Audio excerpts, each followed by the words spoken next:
നമസ്കാരം, ഏവർക്കും വിഷ്ണുമായ ഉപാസന ചാനലിലേക്ക് സ്വാഗതം. എല്ലാവർക്കും വിഷ്ണുമായുടെയും കരിങ്കുട്ടിയുടെയും മുത്തപ്പൻ്റെ അനുഗ്രഹം എപ്പോഴും ഉണ്ടാവട്ടെ. ഞാനിന്ന് നിങ്ങളുടെ അടുത്ത് പറയുന്നത് വേറൊന്നുമില്ല. നമ്മൾ വിഷ്ണുമായനെ സാമ്പത്തിക ആവശ്യങ്ങൾക്ക് മാത്രമായിട്ട് കൊണ്ടു നടക്കാതെ നമ്മളുടേതായ ആവശ്യങ്ങൾക്കും സാമ്പത്തികം മാത്രമായിട്ട് നോക്കി നടക്കുമ്പോൾ അതിനനുസരിച്ചുള്ള പ്രശ്നങ്ങളും കാര്യങ്ങളും വരും. നമ്മൾ സ്വാമീനെ ഏറ്റവും കൂടുതൽ സ്നേഹിക്കുകയും ഉപാസനാ മന്ത്രങ്ങളും ഉപാസനാ രീതിയിലും മുന്നോട്ട് പോകുമ്പോൾ മാത്രമേ നമുക്ക് അതിൻ്റേതായ മാറ്റങ്ങൾ വരുള്ളൂ. അതിനനുസരിച്ച് നമ്മൾ സ്വാമീനെ ഏറ്റവും നമ്മുടെ വീട്ടിലൊരാളെ പോലെ നമ്മൾ കാണുക, കാര്യങ്ങൾ ചെയ്യുക, അതേമാതിരി നമ്മൾ കൊണ്ടു നടക്കുക. മറ്റ് ദുർകർമ്മങ്ങൾക്കോ അല്ലെങ്കിൽ ആഭിചാര കർമ്മങ്ങൾക്കോ ഒരിക്കലും സ്വാമീനെ ഉപയോഗിക്കരുത്. ഒരാൾ നശിക്കാനോ കാര്യങ്ങൾക്ക് വേണ്ടിയിട്ടല്ല നമ്മൾ കർമ്മങ്ങളും കാര്യങ്ങളും ചെയ്യേണ്ടത്.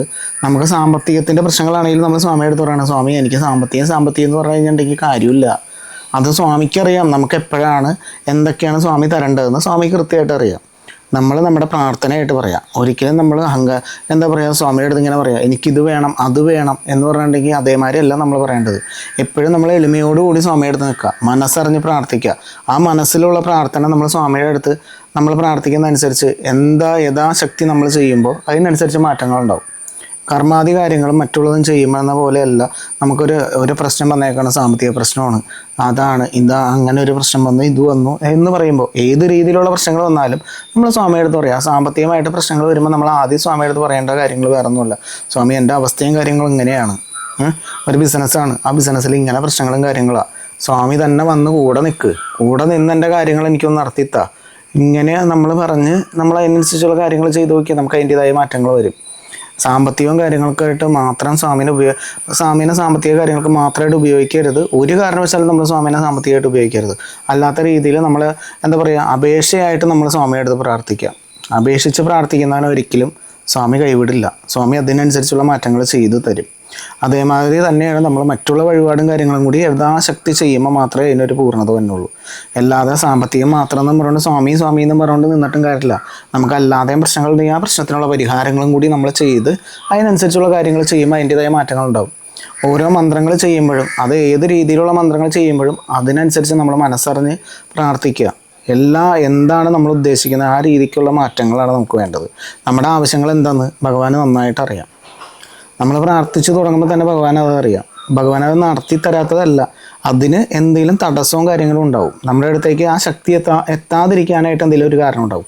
ആ കാരണം എന്താണെന്ന് കണ്ടുപിടിച്ച് അതിനുള്ള പ്രതിവിധിയാണ് ചെയ്യേണ്ടത്.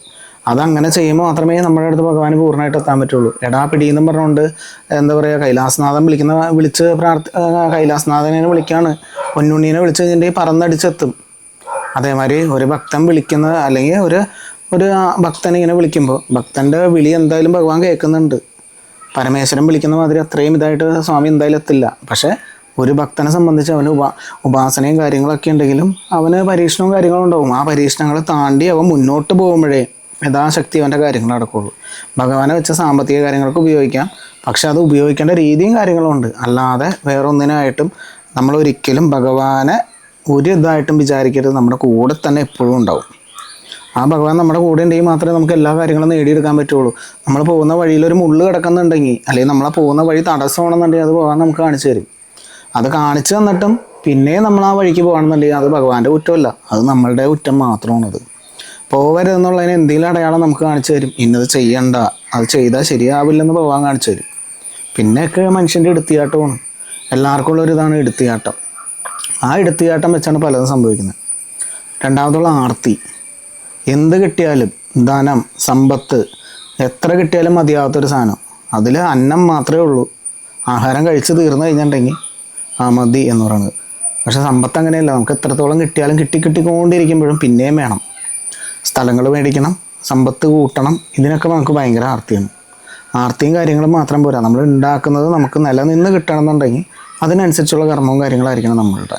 സ്വാമീനെ കൊണ്ടു നടക്കുമ്പോഴും അല്ലെങ്കിൽ സ്വാമീനെ പ്രാർത്ഥിക്കുമ്പോഴും യഥാശക്തി നമുക്ക് എന്താണ് നമുക്ക് വിധിക്കപ്പെട്ടതല്ലെങ്കിൽ നമുക്കത് കിട്ടണമെന്നുണ്ടെങ്കിൽ നമ്മുടെ പ്രാർത്ഥന ഉണ്ടാവണം. അതിന് മനസ്സറിഞ്ഞ് ആത്മാർത്ഥമായിട്ട് പ്രാർത്ഥന വേണം. നമ്മുടെ അടുത്ത് ന്യായവും വേണം. അന്യായമായിട്ടുള്ള കാര്യങ്ങൾ ചെയ്യുമ്പോൾ അതിൻ്റേതായ പ്രശ്നങ്ങളും കാര്യങ്ങളും ഉണ്ടാവും.